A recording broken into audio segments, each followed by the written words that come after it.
Okay, let's unpack this. Today we're plunging into something, well, profoundly intense. It's a concept that arrives with a very clear, very resonant, and frankly quite a somber warning.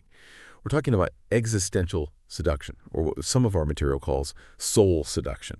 And let's be clear, this isn't about, casual charm or some fleeting attraction. Not at all.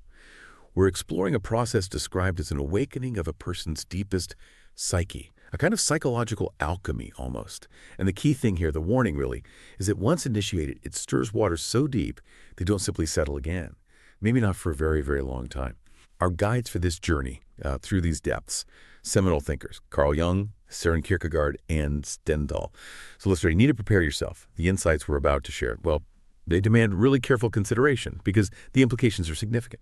Very significant. It's true. It really is. And what's truly fascinating and maybe a bit unsettling here is how the very definition of this seduction carries its own inherent danger right within it. We're not talking about anything superficial, not in the slightest. It's fundamentally about depth, isn't it? About resonance, about tapping into the haunting power of meaning itself. And that, just by its very nature, elevates the stakes dramatically, hugely. This isn't about making some temporary impression, you see. It's about fundamentally, perhaps even permanently, changing someone. And crucially, in doing so, irrevocably changing yourself, too, which, raises a really important question right from the start. For anyone even thinking about such a path, are you truly prepared? Prepared for that kind of irreversible impact, both on another human being and, let's not forget, on your own existence, because that's precisely the perilous path we're exploring today. It's not a game. The gravity of it is. It's palpable. You can feel it.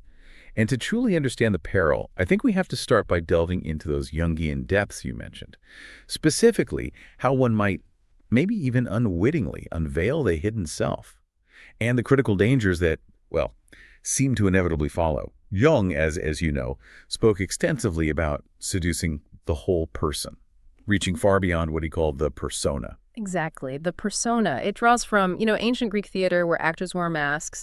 It's that public face we present. It's not necessarily false per se, but it's selective. It's a curated version of ourselves, isn't it? Designed for specific social roles at work, with friends, maybe even online these days. It's the social mask people wear. To belong, sure, but also to be accepted, and crucially, to shield their fears, their insecurities. And the materials suggest that to truly connect on this deeper level we're talking about, you have to bypass that persona somehow. Okay, but how? I mean, how does one even begin to do that? Yeah. Because going behind the mask, well, it sounds incredibly challenging, and maybe, potentially, very intrusive too. Well, yeah, it needs care. The method often involves asking, deep questions, sometimes uncomfortably honest questions, not in an accusatory way, of course, but questions that really invite introspection, real thought. Think about it, like, what keeps you up at night? Or what dream did you bury deep down to pursue something more practical? Or even, who do you think you'd be if you weren't afraid of what other people think? Most people, it turns out, are actually starving to be truly seen beyond their facade, And when you acknowledge that hidden self without judgment, that's key. You become this rare, almost sacred kind of presence for them, someone who offers profound spiritual relief, not just fleeting emotional attention. And that connection, that makes you unforgettable. That sounds incredibly powerful, really potent. But also, it feels like it could create a very fragile dynamic, couldn't it? What's the warning here? What's the catch? That's precisely it. That's where the first critical warning appears. Seeing someone deeply, allowing them to feel seen in that way. It will make them feel profoundly connected to you, intensely so. But the danger is, they might fall in love with the safety you offer, with the sanctuary you represent, rather than with who you truly are as an individual, flaws and all. You essentially become a haven, a refuge. And that can very quickly create a dangerous kind of dependency if you tread carelessly. It's a heavy responsibility, isn't it, when you become someone's emotional safe harbor like that? A heavy responsibility indeed. And okay, so once you've maybe moved past the persona, the next step in this Jungian journey, according to our material, well, it brings you face to face with what he called the shadow. That sounds like even more delicate, maybe even dangerous terrain. Oh, it absolutely is. The shadow. It isn't just some abstract concept floating around. It's the repressed parts, the hidden parts, often the darker parts of oneself. All those impulses, desires, experiences we deem unacceptable, The stuff we shove down into the subconscious. It's what we deny in ourselves, both the good and the bad, actually. But it still influences us profoundly. And the method for this shadow seduction, it's crucial to understand that it isn't about exploiting someone's vulnerabilities, not at all. It fundamentally starts with accepting your own darkness first. That's the prerequisite. Okay, so how does that work in practice then? Accepting your own darkness. How does that help someone else with theirs? Seems a bit counterintuitive, maybe. Well, it means being emotionally honest, really honest, about your own flaws, your fears, maybe your obsessions, but not in a way that begs for pity or, inappropriate oversharing. That's not it. It's more about demonstrating a profound sense of peace with them, with your own imperfections. For example, it might be admitting a past mistake. With genuine regret, sure, but also with a quiet acceptance of your own human fallibility, or maybe acknowledging a deep insecurity you've wrestled with. Not framing it as a weakness, but just part of your journey, your story. When other people sense that you're not scared of your own shadow, it makes them feel safer exploring theirs. It gives them permission almost.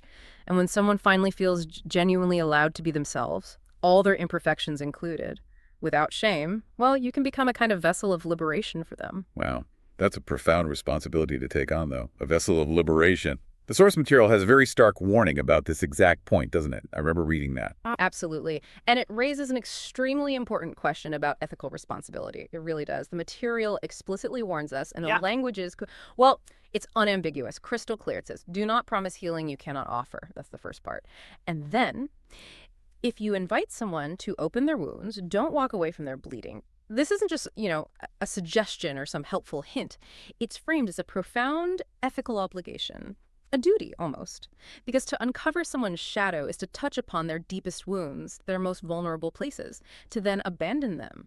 Or, maybe worse, to prove inadequate in holding that sacred space you've opened up. Well, you risk inflicting a deeper trauma, a trauma potentially worse than the one they were already carrying. This is absolutely not a casual interaction. It's an intervention into someone's very core being. You have to understand the weight of that. Yeah. It's clear this isn't for the faint of heart, or for anyone unprepared for the sheer weight of what they might uncover, both in themselves and definitely in others.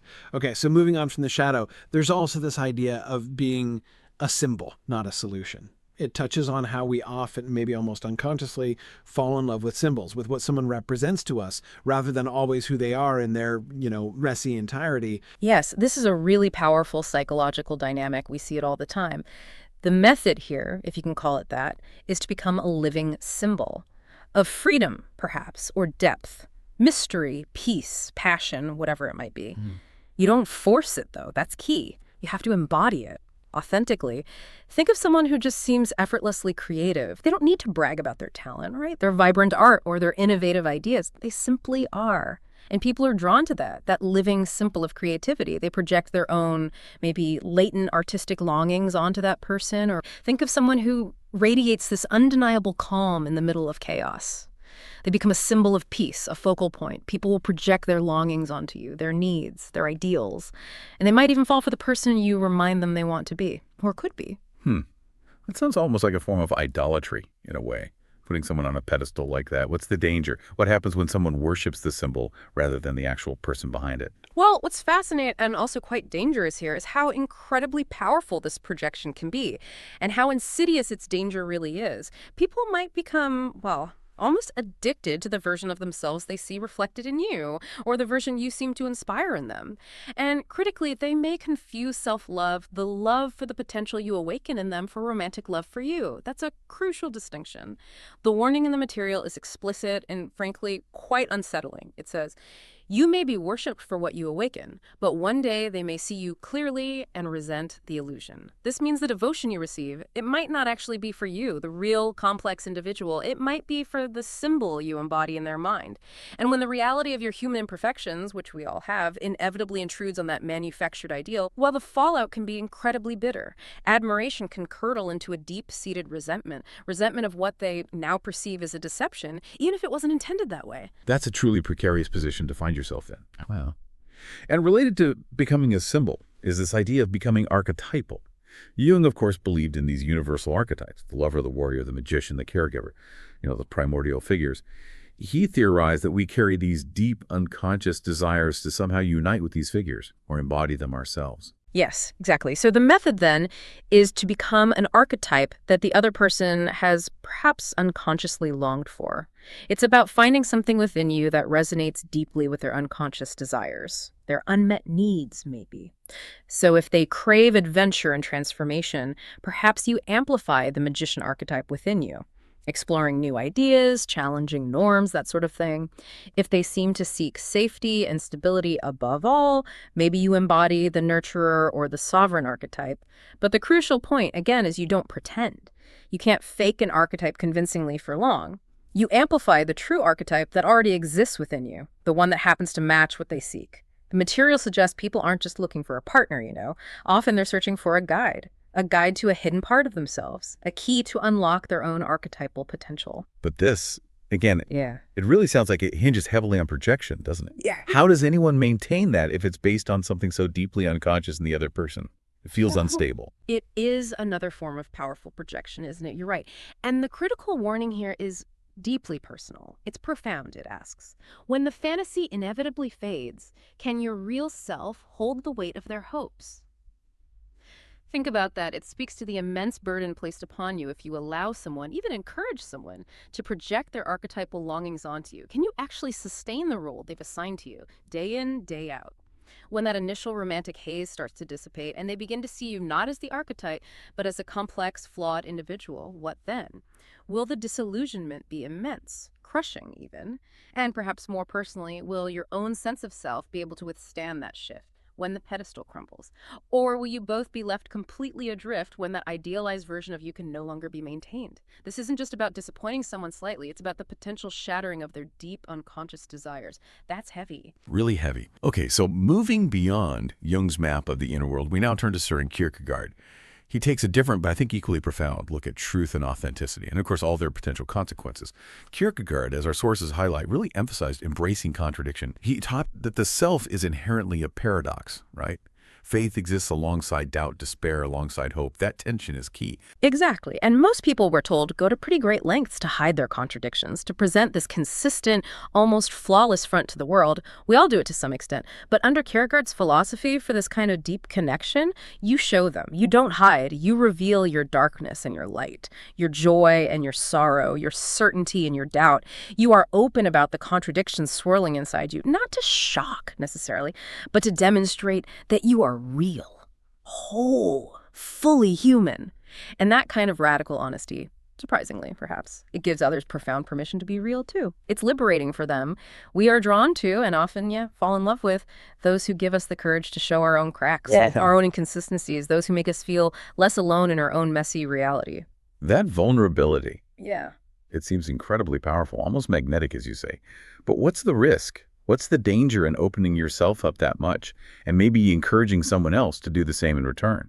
And that very act of revealing yourself, that vulnerability, it leads directly to a critical warning. The material points out that vulnerability is incredibly seductive, precisely because of that permission it offers, that feeling of being truly seen.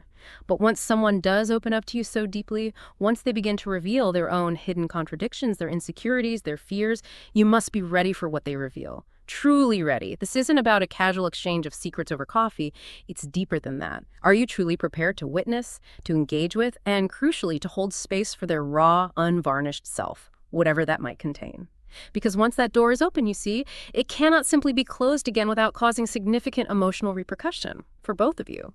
The responsibility for what you uncover becomes immense, and walking away from it, well, that would be deeply, profoundly damaging. That deep dive into vulnerability then leads us naturally to Kierkegaard's idea of living as an individual. Mm-hmm. He famously warned against the crowd, didn't he? Arguing that we become sort of hollow when we just live to please others, to conform, to fit in. That's right. He was very critical of that. The person who dares to live fully as themselves, authentically, even if it means enduring pain or isolation sometimes, that person becomes a kind of powerful beacon. So to engage in this kind of seduction, this deeper connection, you must live your truth, speak your mind, follow your inner compass, as it were. You don't necessarily try to be liked. You simply are real. authentically you. Think of it maybe like being the only one at a party who isn't constantly checking their phone. Your focused presence, your nonconformity becomes magnetic precisely because you're defying the norm. People are profoundly drawn to those who seem to have stepped outside the system, those who don't just play by the conventional rules. They wonder what that kind of freedom feels like, and they subtly, maybe unconsciously, want to feel it through you by associating with you. So breaking away from the norm, being that individual, it's attractive, clearly. But does that attraction really lead to a genuine connection to the person? Or is there a catch here, too? A hidden danger? Well, while being different, being that individual definitely invites attraction. It also, crucially, invites projection. Again, the warning here is crystal clear in the source material. They may not love you. They may love your rebellion. Think about that. This can become a very isolating form of connection, actually. It's built not on genuine understanding and affection for your person, for who you actually are, but on an idealized image of your freedom, your defiance, your nonconformity. It means that the connection might be primarily to an idea, to a mirror of their own suppressed desires for independence, perhaps, rather than to the true, complex individual that you are. And this leaves both parties really vulnerable to a profound sense of loneliness, even within the relationship, if that distinction isn't carefully understood and navigated. That's a really profound observation about the nature of that specific attraction. Wow. Then there's the more subtle, yet maybe incredibly potent approach of seduction through presence and silence. In a world like ours, just saturated with noise, constant chatter, endless distractions, the absence of these things becomes a powerful draw, doesn't it? Indeed. It really does. You don't need clever lines or loud gestures or constant entertainment for this. What you need, according to this Kierkegaardian philosophy, is presence. Real deep presence. When someone speaks, you listen, like it genuinely matters, truly absorbing their words without just formulating your own reply while they're talking.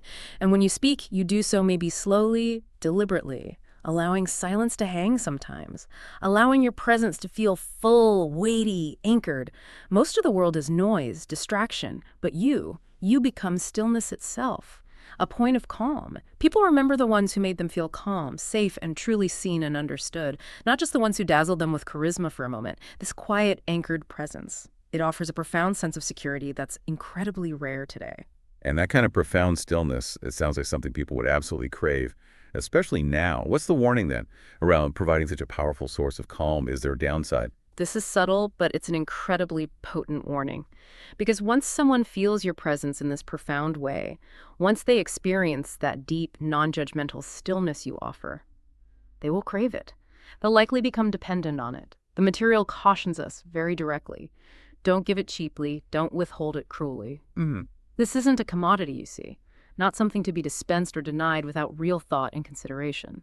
This profound presence becomes a significant responsibility in how you manage their emotional need for you, their reliance on that feeling you provide. To offer such a deep, anchoring presence, only to then withdraw it capriciously or use it to control, well, that's to leave someone utterly adrift in the very noise they sought refuge from with you. This approach demands a really high degree of ethical conduct and a constant awareness of the profound impact you're having. It truly does. Requires real maturity. And finally, for Kierkegaard, there's this idea of inviting intimacy with truth. Instead of trying to distract people from their pain or offering them an escape from their existential anxieties, this approach offers truth. Raw truth. Yes, exactly. It means sharing your own doubts, maybe, your existential fears, your yearning for meaning in life, not in a burdensome way, like unloading all your problems, but more as an invitation to a deeper kind of conversation. When you invite someone into that raw emotional depth, when you show you're willing to grapple with life's big, uncomfortable questions alongside them, you become unforgettable. They begin to feel that being around you means confronting something. Well, something sacred, something profoundly important about life itself, not just engaging in superficial exchange. It elevates the interaction. So, offering that unvarnished truth, it sounds like it could be quite confronting for some people, though, maybe too much. What happens if someone isn't ready for that level of intensity? And this raises an extremely important question about readiness. You're right. Not everyone, as the material clearly states, is prepared for such raw truth. Many aren't. Some will inevitably run. They'll be overwhelmed by the intensity, maybe by the confrontation with their own unexamined depth that you trigger. Others, however, might cling, perhaps out of a desperate need for that very truth, or for the courage you seem to model in facing it. Both reactions are, in their own way, forms of seduction, forms of profound impact, and you absolutely must be prepared for the consequences of either reaction, for the potential rejection, or for the intense, sometimes needy attachment that might follow. The responsibility here isn't just to open a door to truth, it's also to understand the diverse, sometimes quite volatile ways people might walk through it, or flee from it entirely. That's a powerful point. The varied reactions, the clinging or fleeing. Yeah. Very insightful. Okay, now we turn our attention to Stendhal and his philosophy on the construction of desire, and crucially, as we've seen with the others, its inherent fragility. Stendhal famously coined the term crystallization, didn't he? He did. Stendhal described crystallization using this beautiful analogy, like salt crystals forming on a twig left in a salt mine. The twig itself, or the person in this case, might be relatively ordinary. But in the quiet of our imagination, our hopes and desires begin to crystallize around them, layer upon layer, adding all these layers of shimmering perfection that aren't actually objectively there. It's how we often fall in love, not with the factual reality of someone, but with the idea of them, with a fantasy that grows and solidifies in those quiet, imaginative spaces within us. So the method here is almost counterintuitive in today's world of oversharing. You don't overshare. You don't explain yourself fully. You hold back a little. Instead, you leave ample room for the other person's mind to wander, to fill in the blanks, to project their own hopes and desires onto you. You let them imagine what your smile means, what your silence might hide, what your gaze seems to promise. They will, in essence, begin to dream you into their life story. They create the ideal version of you in their mind. So a captivating mystery is key, leaving space for imagination. But it sounds like it comes with a really high-stakes warning attached. What happens when that beautiful crystallization eventually has to face cold, hard reality? Well, this crystallization process, it's an incredibly powerful psychological mechanism, as the material points out. It shapes profound emotional attachment, deep investment. But the illusion it creates is inherently fragile, extremely fragile. The warning here is stark. It's absolute. When the illusion shatters, love can turn to grief or rage. This isn't just about minor disappointment, you understand. It emphasizes the potential for immense pain, profound resentment, especially when the reality of who you are or the reality of the situation just doesn't match the meticulously created fantasy they built in their head. The danger is that the emotional investment built entirely on this imaginative projection is so deep that its collapse can feel like a profound betrayal. And that sense of betrayal can lead to intensely negative emotional responses. Grief, yes, but also potentially real anger and rage. Following this, Stendhal also discussed appearing to be an object of desire. This taps into a pretty fundamental human tendency, doesn't it? We desire what others seem to desire. Precisely. It's a well-observed phenomenon. The method isn't about boasting or bragging, though. That usually backfires. It's more about subtly showing that you are wanted, that you are valued, maybe being surrounded by genuine admirers, good friends, authentic affection. The goal is to radiate a sense of worth, a sense of desirability, so that when people sense that others value you, their mind subconsciously starts to ask, okay, what makes this person special? Why are they so sought after?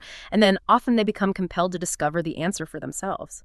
It sparks curiosity. It's a subtle form of social proof, really. That seems like something that could easily be faked, though, or manipulated, couldn't it? Is there a critical distinction here that we really need to be aware of, the ethical line? Yes. And the key here, as the material emphatically states, is authenticity. It always comes back to that, doesn't it? The warning is very clear on this. Don't fake desirability. It must be earned. False popularity is quickly sniffed out. Oh, no.